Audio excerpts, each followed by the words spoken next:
This is the Speedlink Competition Pro Extra USB joystick. It says retro games on the side, but it's not a retro games one. It's just telling you that there are retro games included. I guess they want people to think that maybe this is the one by Retro Games. So they've plastered that on and bundled some games in for Windows to use with it. Although when you download that, Windows pops up a warning saying it protected your computer because it hasn't got a security certificate.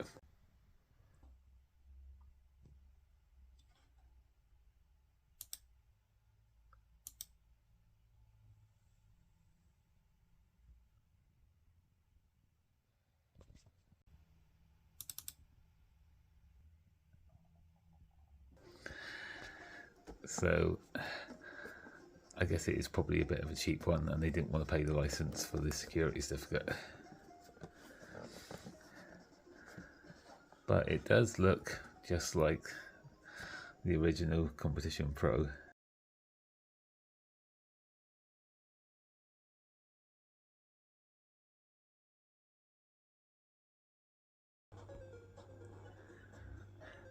Someone asked me in my other testing video if I could recommend a joystick rather than a pad, and I just didn't have any. But now I have this. It looks just like a Competition Pro, except it's got 4 functional buttons that do different things, rather than just 2 that did the same thing. And the rapid fire.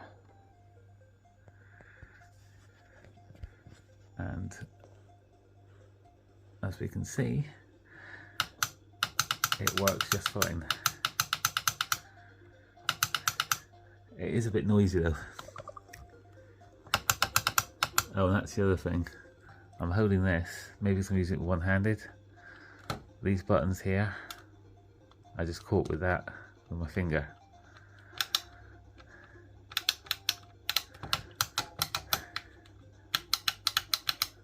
Although I'm not doing, yeah, that's it, yeah. Yeah, it's quite easy to catch these.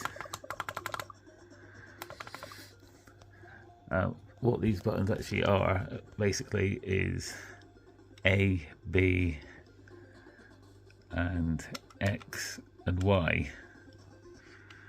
I guess the equivalent of like an Xbox controller. So this joystick doesn't actually have a home button on it. I guess because it wasn't specifically designed for this. So as there's no home button to exit your game, you basically just push the home button on the console. Easy as that.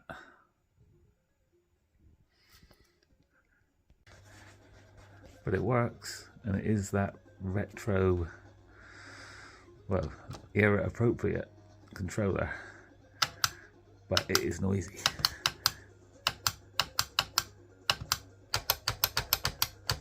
I guess that means it's got decent micro switches though.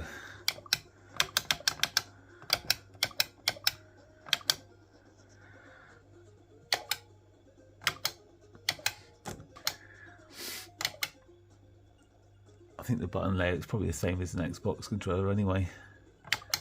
But like I say, we've got A, B, X and Y, and that's it. So the rest you're relying on the actual unit. It's pretty solid. It is noisy. It's pretty solid though, but I guess that's probably a mark of quality. The fact that it properly clicks. So you've got like micro switches, I guess, as opposed to something like this.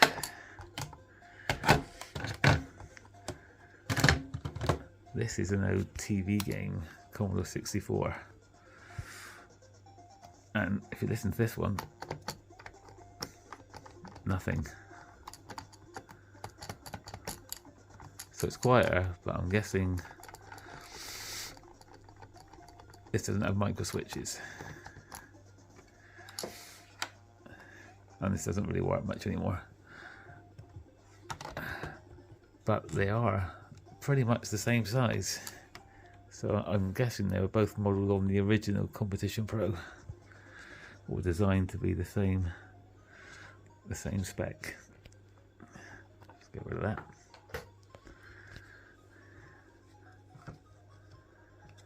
So yeah, this works with it. It's noisy, but it works. It's a bit difficult to use with one hand. It does have rubber feet, which help.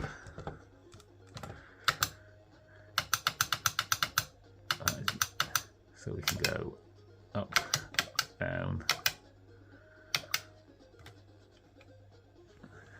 That's like back.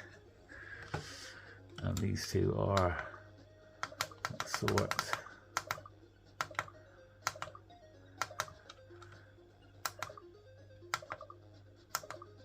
And oh, this is it. The X is your favourites.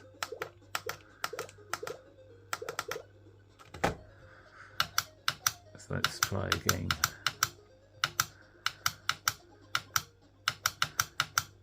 Something that'll really work with the direction controls easy, I guess. Snake escape.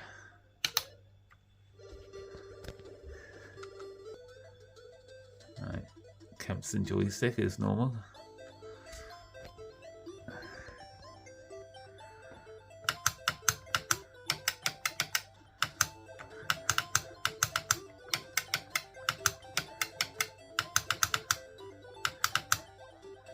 Yeah, that works. Let's find a shooter. Somewhere there's a shooter. I know there is. Oh, that should be easy enough. Right.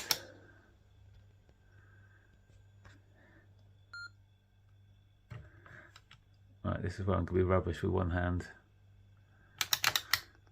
Like that.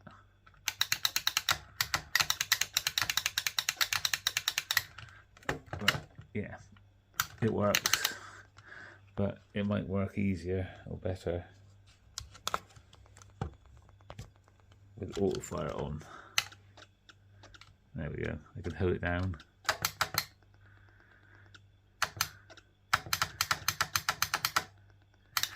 Yeah, it works.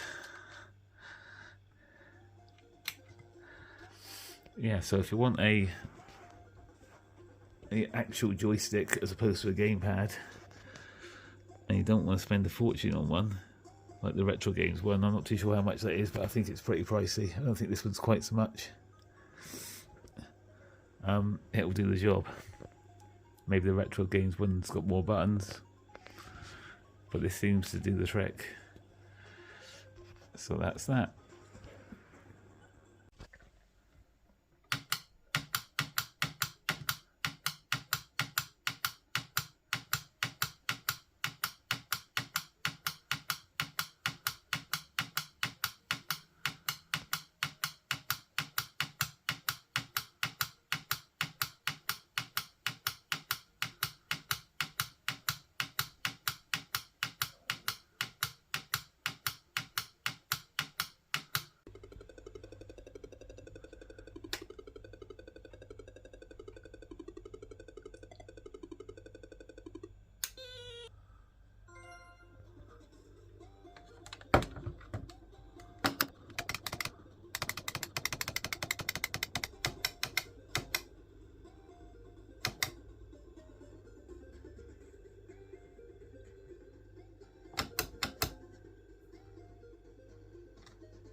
This is Hungry Horace, which has been running for over 30 minutes.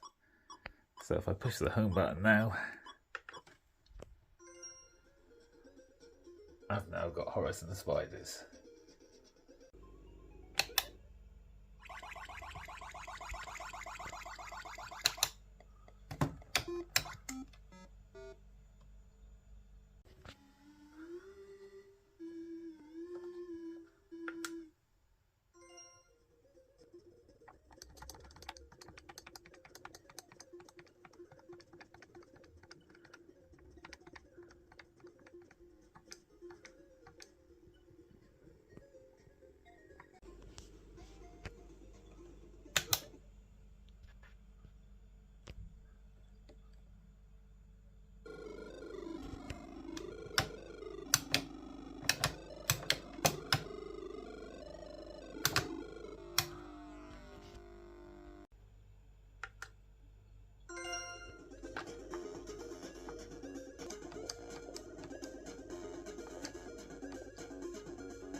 finally, here's one I unlocked earlier.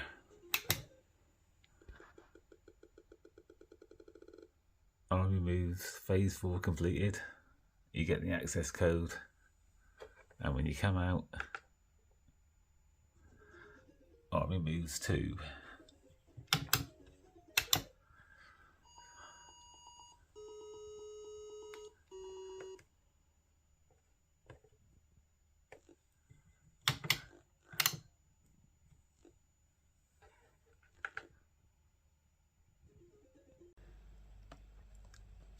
One more thing you might not be aware of.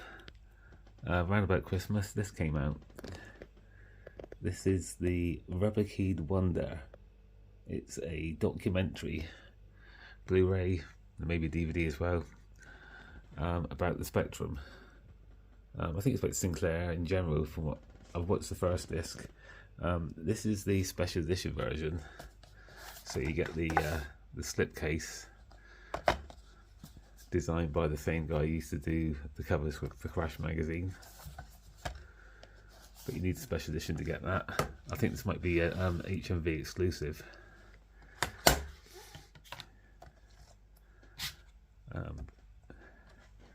So you get the slipcase, obviously the case. The special edition, you get an extra disc with, I think it's something like 3 hours extra content. But it's just a documentary on how the Spectrum came to be. But the ZX81 and the Spectrum, Sinclair C4, just lots of stuff about Clive Sinclair. This is a special edition, so it's 2 discs. You get the manual. Well, it's not really a manual, is it? It's just a little bit more information. There he is.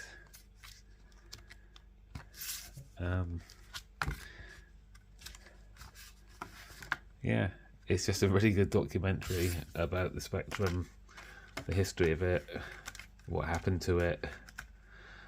I think it was a Kickstarter, and because it achieved the level of support that it needed, they kept adding to it. They added subtitles, and then they created the special edition version because it must have been really well supported for a Kickstarter. I guess a lot of people wanted to find out more about this. So yeah, I've watched the first disc of that. This ain't a review for it. This is just it's out there, and the first disc was well worth it. I'm just going to wait till I've got a bit of time to plough through the second disc, which I think is more about specific games being made as opposed to just the Spectrum and Sinclair, the C4 and all sorts. But if you're into Spectrum stuff, and getting the retro game Spectrum has got you back into it, this is out there and it's well worth a look. Like I say, I think it may be an HMV exclusive. I'm pretty sure the special edition is anyway. Yeah, didn't seem to be any point in doing it in a specific video for this, so I've just tapped it on the end of this just to show you that it's there, that it exists. So if you want to find out a bit more about the history of Spectrum and don't want to just look it up on Wikipedia, here it is with pictures and sound. And that really is the end this time.